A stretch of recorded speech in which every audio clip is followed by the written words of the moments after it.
পনির মানেই কি ক্রিম আর কাজু? আজ আমরা সেটা একদম ভুল প্রমাণ করতে চলেছি। একটু পোড়া গন্ধ, সর্ষে তেলের ঝাঁঝ আর এমন একটা স্বাদ যেটা খেলে মনে হবে এই পনিরটা কিছু আলাদা। না আছে ক্রিম, না আছে কাজু, তবু এই পনির কারি খেলে মাংসের কথা আর মনে পড়বে না। আজ দেখাবো একদম ইউনিক একটা পনির রেসিপি। শেষ পর্যন্ত দেখবেন, কারণ একটা ছোট্ট ট্রিক আছে যেটা পুরো টেস্ট বদলে দেবে। তো চলুন শুরু করা যাক আজকের ইউনিক পনির রেসিপি। প্রথমে আমরা পনিরটিকে চৌকো করে কেটে নেব মাঝারি সাইজের। এখানে আমি 400 গ্রাম মতো পনির নিয়েছি। আপনারা আপনাদের পরিমাণ মতো পনির নেবেন। কিউবগুলো ঠিক এইভাবেই মাঝারি সাইজের করে কেটে নিতে হবে। দেখুন সমস্ত পনির আমার কাটা হয়ে গেছে। এবারে কড়াইতে তেল গরম করব। তেলটা মাঝারি গরম হয়ে গেলেই দিয়ে দেব পরিমাণ মতো লবণ, যাতে পনিরটার মধ্যে একটু লবণ যায়। তারপরে তেলটা ভালোভাবে কড়াইয়ের গায়ে লাগিয়ে দিয়ে দেব পনিরের কিউবগুলি। পনিরগুলো এখানে একটু পোড়া পোড়া করে ভাজতে হবে। এটাই হচ্ছে একটা ছোট্ট ট্রিক। পনিরটার এই স্মোকি ফ্লেভারটাই কিন্তু কিছুটা পনিরের এই স্বাদটা বদলে দেবে। তো দেখুন এখানে আমার পনিরটা একদম লাল লাল করে ভাজা হয়ে গেছে। একদমই লাল করেই কিন্তু ভেজে নিতে হবে, হালকা যাতে স্মোকি ভাব আসে। এবারে পনিরগুলোকে আমি একটা পাত্রে তুলে রাখবো। সমস্ত পনির একটি পাত্রে তুলে রেখে বেটে নেব আমাদের এই পনির রেসিপির আসল মশলা। প্রথমে শিলনোড়াতে নিয়েছি রসুন, কাঁচা লঙ্কা, শুকনো লঙ্কা আর নিয়েছি গোবিন্দভোগ চাল। হ্যাঁ, ঠিক শুনেছেন, গোবিন্দভোগ চাল। গোবিন্দভোগ চাল এক মুঠো আমি ভিজিয়ে রেখেছিলাম জলে। তারপরে এটা একটা পেস্ট আমি করে নেব। আর এই গোবিন্দভোগ চাল দেওয়ার জন্যই কিন্তু এই পনিরের স্বাদটা একদম বদলে যাবে। এটাই হচ্ছে এই রেসিপির একটা সিক্রেট ইনগ্রিডিয়েন্টস বলতে পারেন, টিপস বলতে পারেন। তো দেখুন কথা বলতে বলতে আমাদের মশলা বাটা হয়ে গেছে। এবারে কড়াইতে দিয়ে দেবো শুকনো লঙ্কা আর 5 ফোড়ন। ফোড়নে দিয়ে কিছুক্ষণ ভেজে নেব। সুন্দর গন্ধ বেরালে যোগ করে দেব কুচিয়ে রাখা পেঁয়াজ। এখানে দুটি মিডিয়াম সাইজের পেঁয়াজ আমি সরু সরু করে লম্বা লম্বা করে কুচিয়ে রেখেছিলাম।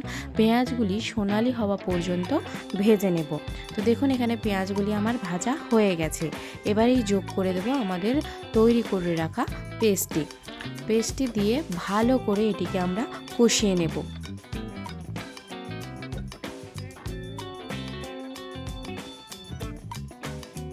তো দেখুন এখানে কিন্তু আমাদের মশলা কষানো হয়ে গেছে।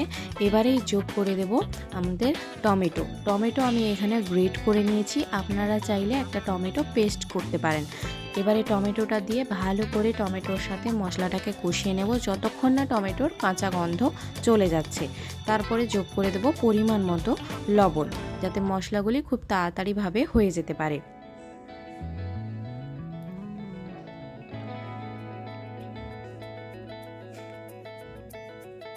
মশলা কষানো হয়ে গেলেই যোগ করব কিছু গুঁড়ো মশলা। দিয়েছি আমি এখানে 1 চামচ পরিমাণ হলুদের গুঁড়ো, 1 চামচ পরিমাণ লাল লঙ্কার গুঁড়ো। যেহেতু কাঁচা লঙ্কা শুকনো লঙ্কা বেটে রেখেছি, এটা লাল লঙ্কা মানে হচ্ছে কাশ্মীরি লঙ্কার গুঁড়ো। আর দিয়ে দিয়েছিলাম 1 চামচ ধনে গুঁড়ো। এবারে ওই শিল ধোয়া জলটা দিয়ে কিছুক্ষণ মশলাটিকে আমি খুব ভালোভাবে কষিয়ে নেব।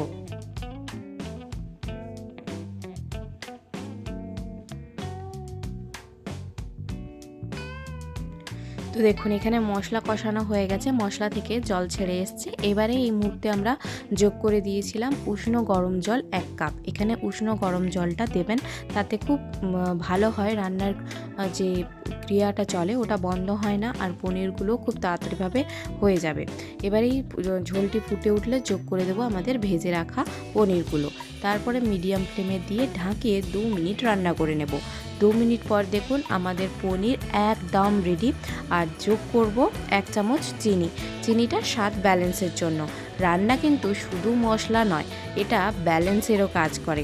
এবারে উপর থেকে গরম মশলা আর কাঁচা সরষের তেল ছড়িয়ে কিছুক্ষণ ঢাকা দিয়ে রাখবো। ব্যাস তৈরি হয়ে গেল আমাদের একদম ইউনিক স্টাইলের পনির রেসিপি। এবারে এটি ভাত কিংবা রুটির সঙ্গে পরিবেশন করুন আর এই পনিরের মজা নিন। তো আজকের এই রেসিপিটি কেমন লাগলো অবশ্যই কমেন্ট করে জানাবেন। আপনি যদি পনিরের নতুন রেসিপি ট্রাই করতে চান তাহলে এই রেসিপিটি অবশ্যই একবার ট্রাই করতে হবে। রেসিপিটি ভালো লাগলে অবশ্যই লাইক এবং বন্ধুদের সাথে শেয়ার করবেন আর সাবস্ক্রাইব করে আমাদের পাশে থাকবেন। সবাই ভালো থাকবেন, সুস্থ থাকবেন। নমস্কার।